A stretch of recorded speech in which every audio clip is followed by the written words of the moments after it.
So this is, I think, without a word of a lie, the best spirit ever produced in New Zealand.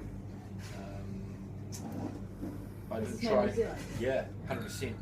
I didn't realise, I wasn't around 100 years ago, but supposedly 100 years ago New Zealand was making some pretty good malt whiskey.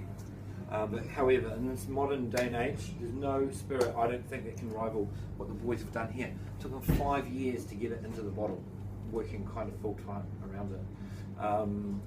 They wanted to find the best still, and they found the oldest still in New Zealand. It's John Dorr Pot Still is the name of the designer, and it was shipped over here in 1888 down to Dunedin. At the time, Dunedin was producing lots of whiskey around the gold rush and stuff like that.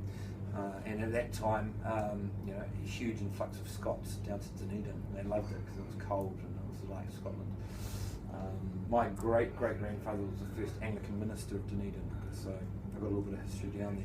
So anyway, this still is being moved up to Christchurch, about 45 minutes out of Christchurch, right at the foot of the Southern Alps.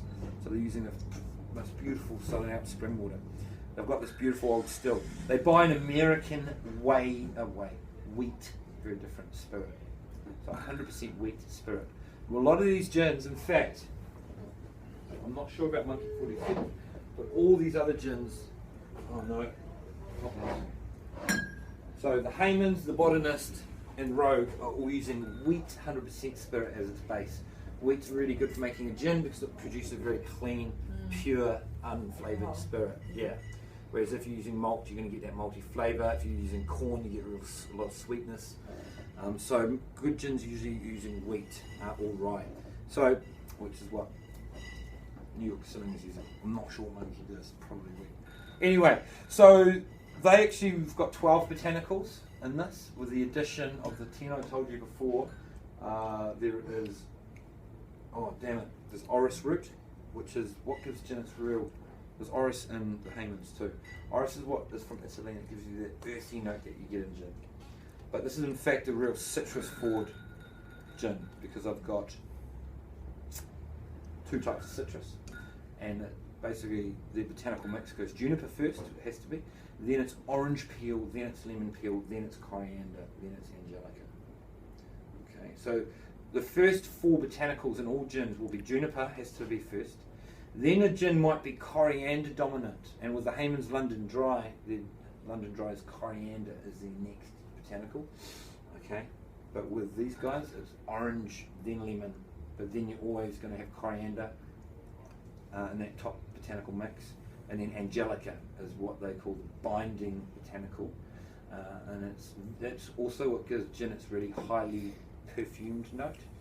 But it's a botanical that kind of marries everything together. It's really essential, it's really strong, and that comes usually from Saxony in France, sometimes from Poland. So it doesn't grow in many places. So they've got 12 botanicals macerated for 24 hours in the 95% American wheat spirit in this 100-year-old plus still, heated it up to 90 degrees. Our distillate is going to come out about 97% pure, cut down the spring water to 40%. It goes into this bottle, which is modelled off the original Geneva or Geneva bottles. Geneva is how you say it. And the reason they were square, so when the Dutch East India Trading Company, who were basically one of the greatest sailors of all time, Abel Tasman himself, he came down here. Easy to stow, and on a high seas, they wouldn't rattle around. They'd be, you tight, strap them together. On high seas, when you got this, it can easily, you know what I mean? So you can easily rattle around. So. Also black glass. The original type of glass was black. They only figured out how to make glass clear about 120 years ago, because they didn't have machinery hot enough to separate the iron out of the sand. Basically, glass is made from limestone and sand. So all glass 200 years ago was black. If you find those bottles, the way to tell if it's truly black is hold it up behind light, and if you can't see through it, then it's an original black glass bottle, and there's still some in New Zealand, and they're worth about $500. Really expensive, so really rare now. Anyway, that's the idea of the packaging. They won an award last year at San Francisco World Spirits Competition for the best gin packaging on the planet for that bottle. Wow. Okay. They won a silver for the liquid as well, and they won a silver this year for the liquid. All right. And it's a beautiful smooth gin, really well balanced. They've spent a lot of time to get it right. Like I said, 5 years. They didn't want to rush it and just get it out to market as soon as they could. They really wanted to only bring it to market when it was really ready to their kind of high standards.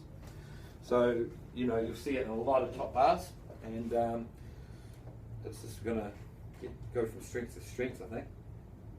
You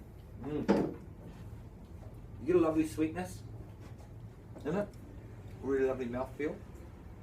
And the sweetness is coming from the orange peel they use. It's a sweet style orange peel. It's in fact slightly candied. I've smelt it fresh, and it's like nearly got a candied note to it. It's lovely. It's not a bitter orange peel by any sense of the